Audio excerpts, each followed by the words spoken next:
கேப்டனுடைய வீழ்ச்சிக்கு மிகப்பெரிய காரணம் சந்திரகுமார். அப்படியாப்பட்ட சந்துரு இன்னைக்கு வெறும் துருவாக வர வேண்டும். அவரை ஈரோடு மக்கள் சரியான பாடத்தை கற்பிக்க வேண்டும். இந்த நீலிக்கண்ணீர்களெல்லாம் கேப்டனுடைய ரசிகர்களோ தமிழ்நாட்டு மக்களும் மயங்க மாட்டார்கள் என்ற ஒரு செய்தியை சொல்லிக்கொண்டு அந்த பேட்டியில் மனசாட்சி இருக்கிற, அதாவது பதுமை மாதிரி அழகாக நான் ஆரம்பத்தில் நீ எந்த கட்சியில வேணாலும் நீ இப்ப இருக்கிற கட்சிக்கு நினைச்சு விசுவாசம் பாருங்க.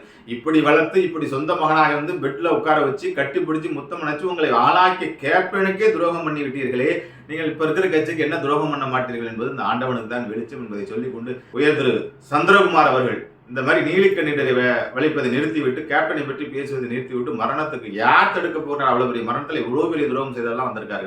இன்றவரையிலும் 2 வருஷம் அந்த சமாதி பக்கம் கூட எட்டி பார்க்கல. யாராவது முடியுமா?